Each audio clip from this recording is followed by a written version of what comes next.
And here we have a Miele S7 Bolero, which was amongst the top of the line units when the S7. I know it was produced in the early days of the S7, but it's an upper line one, which has the automatic suction control to it, as well as the plus and minus buttons for manual control. This unit, a friend of mine, Josh, picked it up for me, and yeah, it's like when we finally were going to meet, that's when I would have picked it up, but he was actually out of town, but fortunately he managed to, or rather he kept it in his garage, so he just gave me the code for that so I could get in and grab this unit. But I think a lot of people have heard of the S7 or the U1 line, and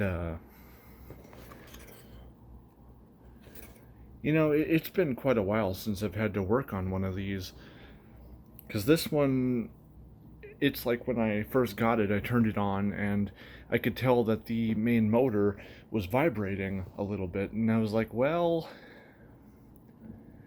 I'm gonna have to see what that's about.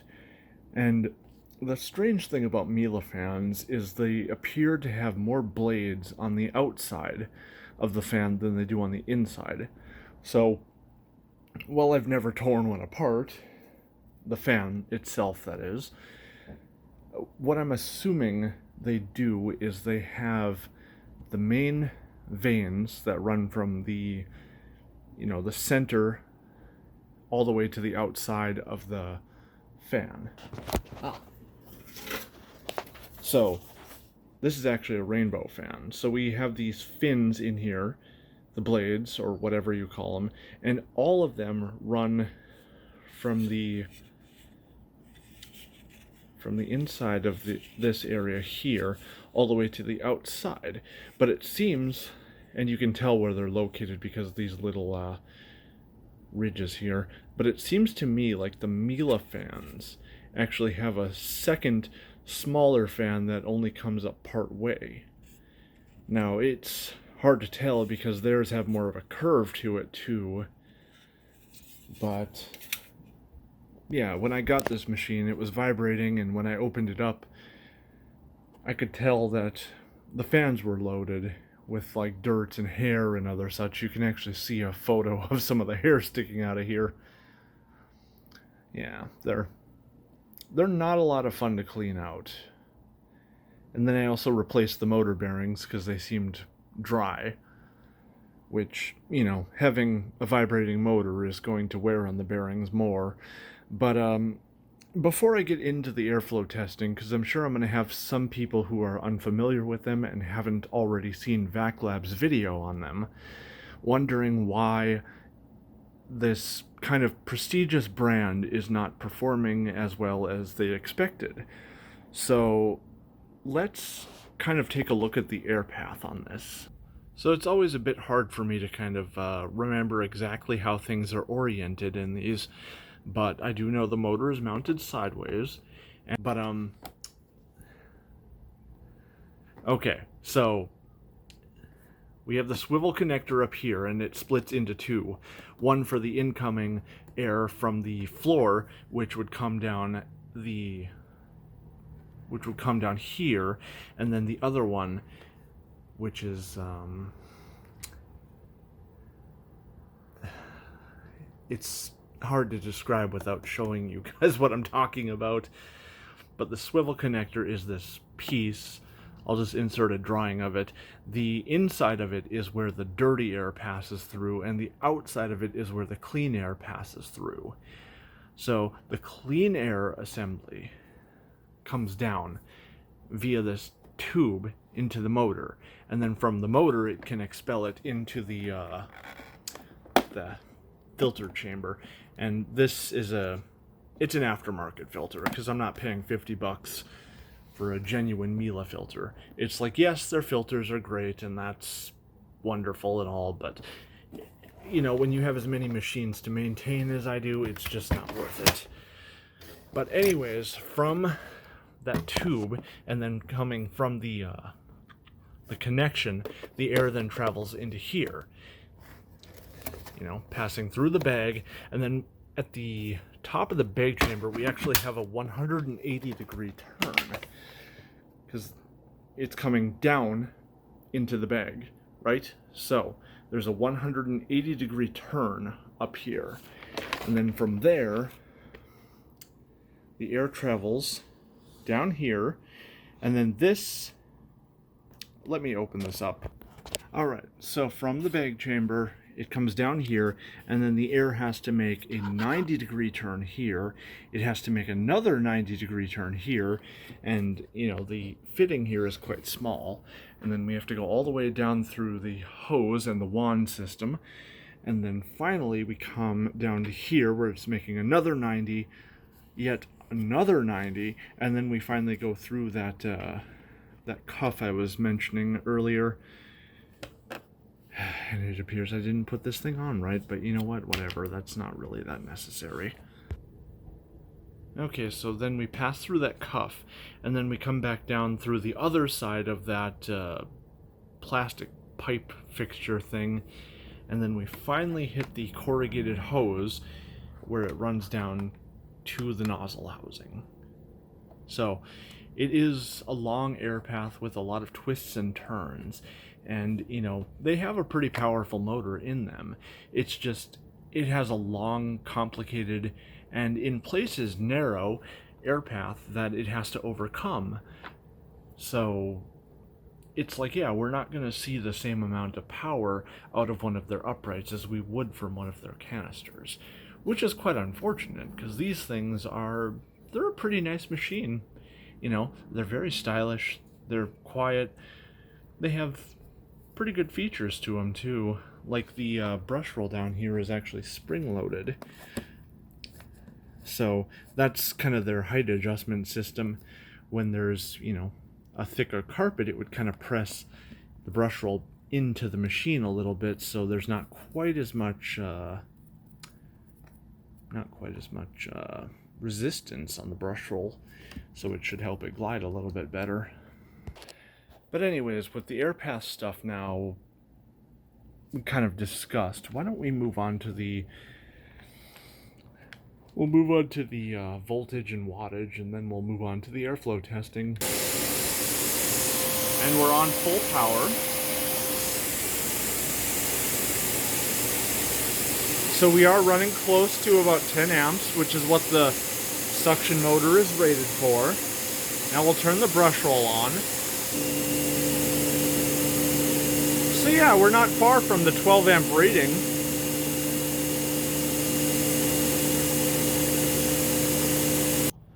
Alright, so unlike my S7 Fresh Air, this machine does not turn itself down when you switch on the carpet mode or the, you know, the brush roll, in other words. So there won't be a need to measure different settings. At least, I mean, it could be done, but I just don't like to take the time. So let's turn this on and we'll measure its airflow at the hose.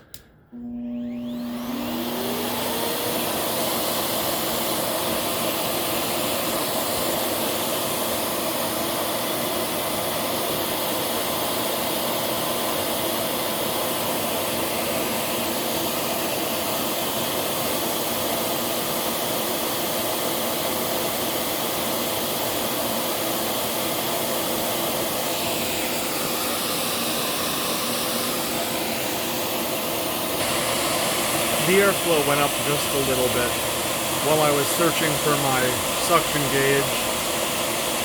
So, just thought I should document that. Now we'll test the suction.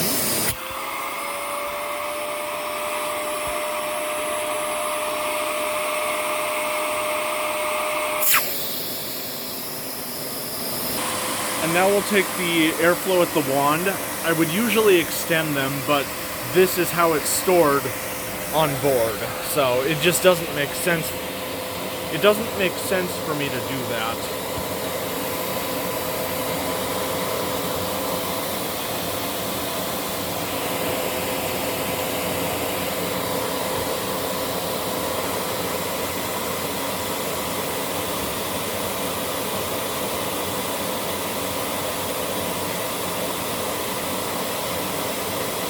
They don't seem to be moving. And now the suction at the end of the wand.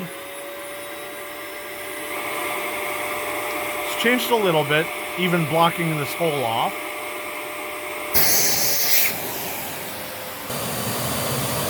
Alright, so up on the box, we're at full power.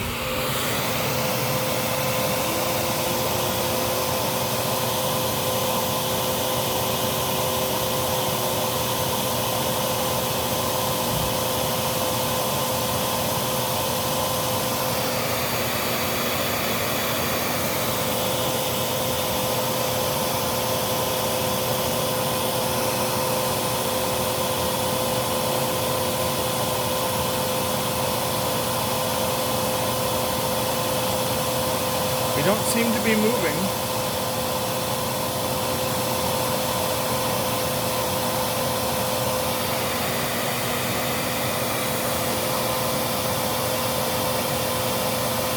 Nope. All right.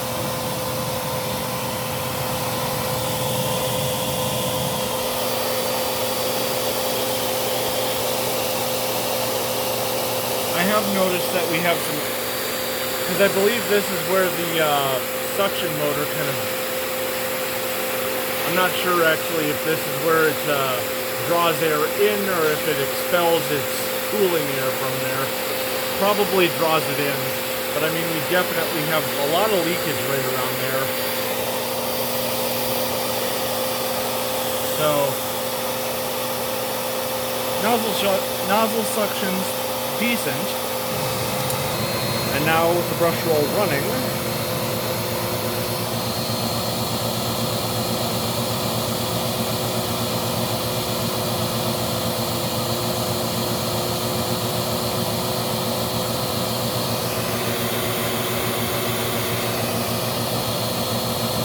we appear to have matched it. Unusual.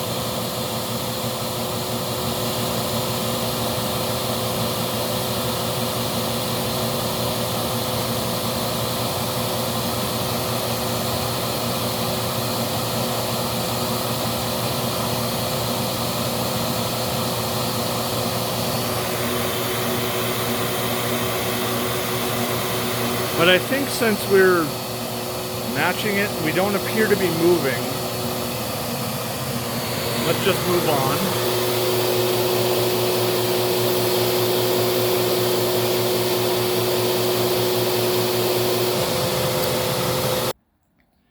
And now we'll do the usual pickup test. So let's full power.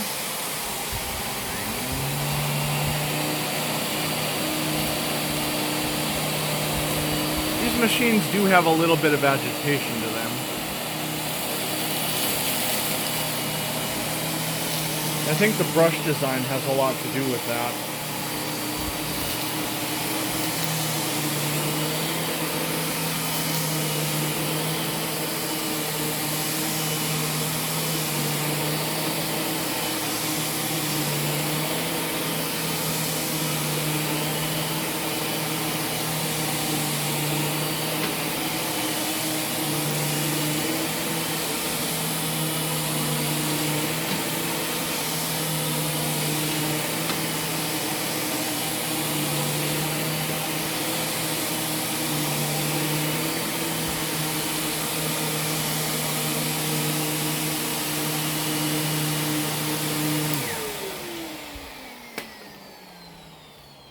Yeah, I will say these things are, performance-wise, they're definitely not one of my favorites, but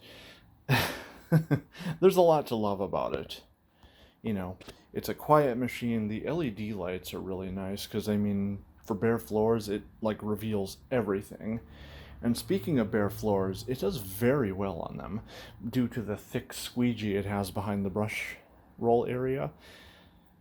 And to defend the, I don't have the attachments except for the crevice tool, but I've always found this hand grip to be very comfortable to use, and then having a low-mounted hose with an additional kind of locking position down here, extended tool use with the, using the tools for a longer period on this is definitely one of the better ones for uprights. You know, it's got its flaws though. The air path, the weight. It's a pretty hefty machine, but that's not an issue to somebody like me. But yeah, it's a nice machine overall, and I figured, you know, with them discontinuing the U1 line, I should pick one up before they get really hard to find. And I just happened to spot this one, and I always thought they looked really nice in black, very sleek.